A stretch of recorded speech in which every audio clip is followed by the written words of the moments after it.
umlindi, umyanga, umongi, umlungiseleli nomhlanganisi wezimvu zikaKristu. Make sive amanyathelo athatyakiweyo kulo mzalwane abe uza kumiselwa kobu bufundisi bungcwele.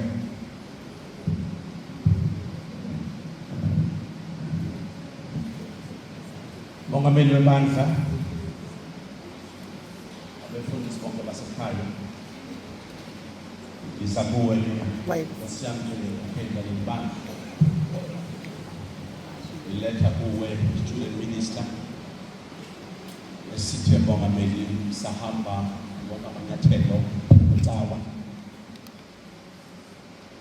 Kusukela Mr. Moderator kwisicelo ebesiqhamuka kwi-circuit asuka kuyo sangena kwi-presbytery angaphansi kwayo saze sazongena kwi-ofisi ye-General Assembly.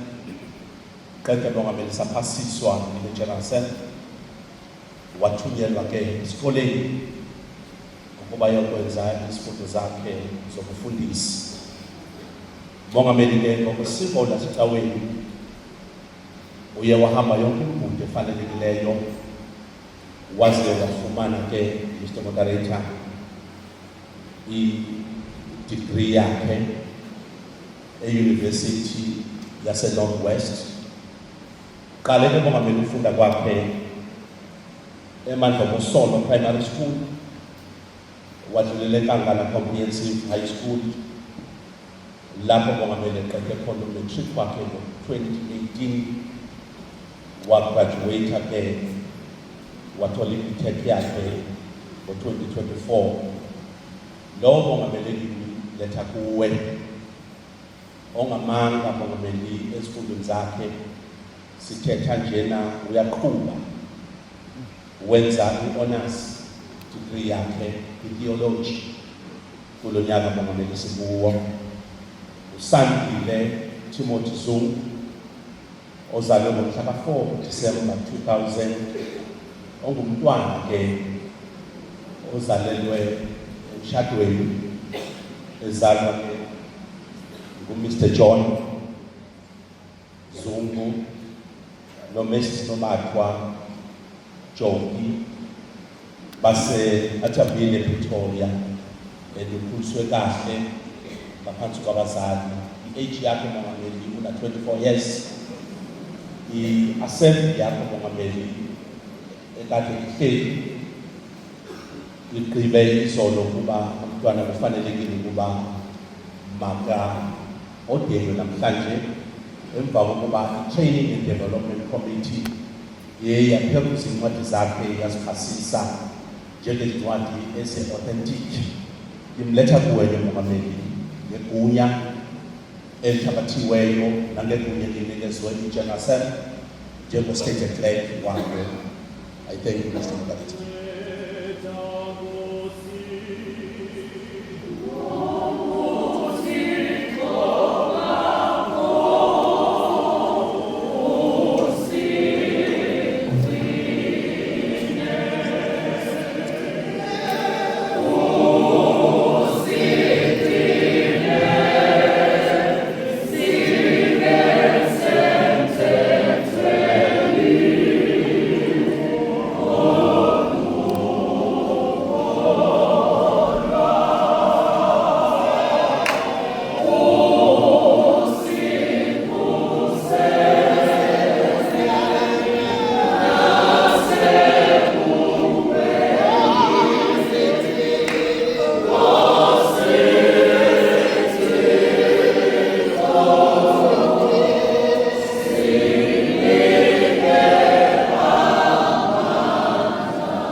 Njengokuba zenziwe zonke ezi zinto ngokwemithetho nenkqubo yeli bandla, siza kuqhuba ungeniso umiselo lukamzalwane Sandile Zungu kumsebenzi wobufundisi beNkosi yethu uYesu Kristu. Sizobhekisa imibuzo kuwe ke Mzalwane Zungu. Uyakholwa na ukuba izibhalo ezithwele zeTestamente endala nentsha zililizwi likaThixo nokuba zizo zodwa ezingumthetho wokulawula inkolo nempilo yomuntu bendulo. Uyakholwa? Uyavuma na? Uyikholelwa imfundiso yelibandla? Uyavuma na ukuba loo mfundiso isekuqondeni kwakho ukufundiswa kwezibhalo ezithwele? Uyakuhlala uyiphakamisile, uyikhusele, kwanokuba inkonzo ibe nyulu ivane naloo mfundiso? Utsho na ukuthi akunanto nazo imfundiso ezizezinye neenkolo nezaluphina uhlobo ezichaseneyo nezingavaniyo nemfundiso yebandla? Ndiyatsho. Uyakholwa na ukuba uYesu Kristu njengokumkani nentloko yebandla uthe wamisa kulo ulawulo olusezandleni zamagosa ebandla, ulawulo olwahlukileyo lube lungekhona ngaphantsi kwelobuzo kwimicimbi elunge kulo, nokuba iinkosi zobuzwe azinagunya nalawulo emisebenzini nakwimithetho yebandla likaKristu, nokuba ibandla lakhe liphantsi kwakhe yedwa, inguye yedwa oyintloko yalo, nokuba ilizwi lakhe lilizwi lakhe kuphela elingumthetho wokusikhokhela. Ndiyakholwa.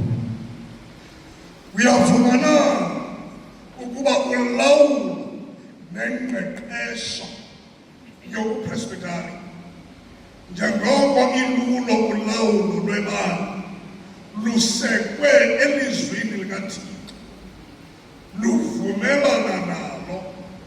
Uyathembisa na ukuba uyakuliphakamisa uluthobele olo lawulo nengqeqesho uze kuthi kuhlale ukhuthaza umoya wobuzalwane kubo bonke abalandeli bakaKristu, uzimisele ukuba uzame ukunyulu nokwakheka nokholo nokwanda kweli bandla ngawo onke amaxesha? Ndiyavuma. Imbangi yokuba ufune ufundisi kweli bandla, uyatsho na ukuthi akutsalwanga ngamawonga omhlaba, kodwa kukuthanda iNkosi Yesu Kristu nokufuna ithuba lokuzukisa uThixo? Ndiyatsho. Uyathembisa na enkosini ukuba uyakuyilulamela ipresbitari kunye neenkundla ezongameleyo zebandla, uze emicimbini yazo eyakho indawo uyenze ngentliziyo enyanisekileyo? Ndiyathembisa. Ukuze ufumane olubizo ungaba unamacebo angengawo othe wawazama ngawo, mhlawumbi wazanyelwa ngabanye? Khona amacebo, zikhona indlela ozame ngazo okokuba nawe uthi ufikelele kulubeko lozandla? Ikhona?